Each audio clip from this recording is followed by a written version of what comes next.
Imagine standing barefoot on the razor-sharp grass of the African savanna 2 million years ago, where every breath you take could be your last. A world where lions twice the size of today's kings stalk the tall reeds, where saber-toothed cats wait in the shadows, and where your only weapon is a sharpened stone in your trembling hand. This is not just history. This is survival. This is the dawn of us. Today, you will step into the skin of Homo habilis, our earliest ancestor who dared to shape stone and carve out a fragile existence against impossible odds. And before we dive in, smash that subscribe button right now, because this is just episode 1 of a journey that will take you through blood, fire, and the birth of humanity itself. Don't miss a single twist in this epic survival story. 2 million years ago, long before cities, before fire danced in human hands, before names, before memory, a young Homo habilis crouched low in the golden grasses of the African savanna, his heart pounding with a rhythm older than language, his wide, dark eyes scanning for danger in a world that did not forgive mistakes, and his small band of kin waited behind him, silent as stone, knowing that if he failed to bring down food, the week would not last another night, and if he moved too soon, the predators that ruled this land would claim them all. The sun was merciless, beating down from a pale blue sky that stretched like eternity, and heat shimmered off the cracked soil where zebra herds moved like restless rivers of striped muscle, where ancient elephants with curved tusks the length of a man's body shook the earth with every step, and where vultures circled in anticipation of death, for on this land, death was never far. His name would never be known, his thoughts never written, but in his trembling hands he held a chipped stone, rough, jagged, sharp enough to cut through skin and tendon, sharp enough to mean the difference between life and starvation, and it was here, in this endless theater of survival, that the first true human story began. A story of struggle and discovery, of danger and triumph. A story that would echo through time until it reached us, the modern watchers behind glowing screens, wondering what it must have been like to be the first to carve a future from rock and blood. The small group behind him was no tribe in the sense we know, but a fragile family, 7 souls bound together by hunger and fear. 2 older females with deep-set eyes that carried the wisdom of countless dry seasons. A young mother clutching her infant against her chest, a crippled male whose twisted leg slowed the group but whose knowledge of tracks and scents made him invaluable, and 3 younger hunters like the one crouching now, each lean, each half-starved, each aware that their survival was measured not in years but in heartbeats. The savanna gave little mercy, and as the wind shifted, carrying the musk of zebra and the copper tang of fresh blood, he knew what it meant.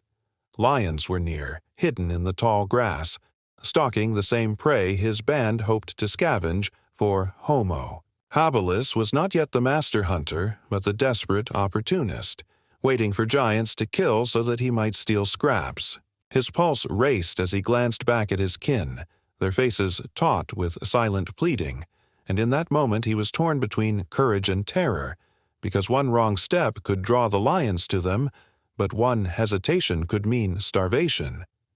And then came the sound, a roar, deep and thunderous, shaking the marrow of his bones, followed by the high-pitched scream of a zebra being dragged down, hooves flailing, dust rising, life extinguished in a storm of claws and teeth. The lions had struck, and for Homo habilis that meant opportunity. He gestured with a flick of his hand, the crude language of his kind not yet words but signals, urgent and sharp, and the group began to creep forward, staying low, weaving through the grass, moving not like hunters but like shadows, drawn by the smell of fresh kill. The young male's mind, simple yet sharp in ways evolution demanded, played out visions of success and failure. In one, they reached the carcass after the lions had gorged and left, hacking strips of meat, filling their bellies, giving the infant a chance to live. In the other, they miscalculated, drew too close, and the lions turned their hunger on them, tearing them apart, their bones left in the sun like so many others who dared to compete. The group inched forward until the scene revealed itself in all its brutal majesty. 4 lions, their golden coats stained red, growling over the zebra carcass, their faces buried in entrails, their massive bodies flexing with each bite. The air was thick with the stench of blood, the buzzing of flies, the choking dust that clung to sweat-soaked skin, and the young Homo habilis felt both awe and dread, for these beasts were gods of the grasslands, rulers of life and death. He knew they must wait, and so they crouched in silence, watching, trembling, hoping. Time stretched endlessly, the sun crawling across the sky, the lions feeding until their bellies swelled, until their interest waned, until one by one they slinked into the shade to sleep, leaving only scraps of flesh, sinew, and bone. But scraps were enough. The crippled male gave the signal, a low grunt in his throat, and the group rushed forward with sudden, desperate energy, swarming the carcass like ants, their stone tools hacking, their fingers clawing, ripping chunks of meat, ignoring the blood that coated their arms, shoving raw flesh into their mouths with frantic urgency, chewing, swallowing, fighting for every bite as if the savannah itself might snatch it away. For a moment, victory tasted sweet, iron on their tongues, life renewed, but the savannah never allowed triumph without cost. A shadow moved, a growl rumbled. From the brush emerged not lions but something worse, a saber-toothed cat, its fangs gleaming like ivory daggers, its eyes burning with hunger, its body coiled with deadly intent. Panic erupted. The group scattered, shrieks tearing from their throats, the mother clutching her infant and running, the crippled male limping frantically, the young hunters darting in different directions, abandoning the kill. The saber-tooth roared, a sound so primal it seemed to freeze the blood, and with terrifying speed it lunged, not at the fleeing group, but at the zebra carcass, claiming it, dragging it into the grass with ease, as if to remind these fragile humans that they were intruders in a kingdom not their own. The young male who had led the raid stumbled, his foot catching in the cracked earth, his stone tool falling from his hand, and for a heartbeat he thought death had come, that the cat would turn on him, end his story before it began. But fate twisted. The beast ignored him, intent on its meal, leaving him sprawled in the dust, his chest heaving, his mind flooded with the raw knowledge of how close life and death danced. Crawling backward, he retrieved his stone, his fingers closing. Around its familiar sharpness, and with wide, terrified eyes he watched the cat vanish into the grass, dragging away the prize. Slowly, trembling, he rose and rejoined his kin, who gathered in silence, their faces painted with blood and fear, their bellies half-filled, their spirits torn between relief and despair. The crippled male grunted, a sound that could mean both, anger and praise, and the group moved on, leaving behind the echoes of roars, the stink of blood, the lesson carved into their bones. Survival. Here was not about victory, but about stealing life from the jaws of death. As the sun began to set, painting the sky in fire, the group found shelter among a cluster of boulders, their small bodies huddled together for warmth, their eyes scanning the darkness for predators that prowled at night, hyenas with bone-crushing jaws, snakes that slithered silently, owls whose cries were omens. The infant whimpered, and the young mother rocked it gently, humming a soundless tune, and the young male who had led them sat apart, staring at his stone tool, its edge dark with zebra blood, wondering in ways too primal for words if this was the beginning of something greater, if stones and courage might one day change the balance of power on this land. He could not know it, but in that moment the seeds of humanity were sown, not in triumph, not in mastery, but in the fragile will to endure, to risk, to adapt. And as the stars burned overhead, vast and eternal, the savannah whispered with the cries of beasts, and the story of Homo habilis, the story of us, moved forward, into the unknown. Dawn broke over the savannah like a spear of fire cutting through the endless dark, the pale light spilling across a world where nothing slept easily and everything lived with one eye open, and as the horizon bled gold and crimson, the small band of Homo habilis stirred from uneasy sleep among the boulders, their bodies stiff from the chill of night, their bellies only half satisfied from the scraps of zebra meat they had torn in desperation, their minds caught between the instinct to move and the terror of what awaited in the tall grass, for night was no sanctuary and day brought its own storms. The young male who had led them toward the lion's kill sat upright, eyes scanning the shimmering plains, every rustle in the brush a possible predator, every shadow a threat, and in his chest burned something strange, not just fear, but the faintest ember of determination, as though the stone tool at his side carried a secret power, a promise that life did not have to be merely stolen scraps, that maybe, somehow, they could shape survival itself. The crippled elder grunted, the sound low and guttural, his twisted leg dragging as he moved, yet his nose lifted to the wind, reading scents and signs as only he could, and his sharp gaze fell upon tracks nearby, not of lions this time, nor zebra, but something smaller, swifter, antelope perhaps, or gazelle, their delicate hooves cutting the earth in hurried flight, and his grunt turned into a clicking signal that drew the attention of the others, who gathered, tense and curious, the possibility of real meat igniting a hunger deeper than their bones. They followed the tracks cautiously, weaving through the grass, the air heavy with the buzzing of insects and the distant thunder of migrating herds, until they came upon a clearing where the earth dipped into a dry water hole, its cracked mud, patterned with footprints old and new, a place where prey came for water and predators came for prey, a place of opportunity and doom alike. The young male crouched low, gripping his stone, staring at the faint glimmer of movement in the distance. Gazelle, indeed, delicate creatures grazing nervously, their ears twitching, their slender legs taut springs ready to burst.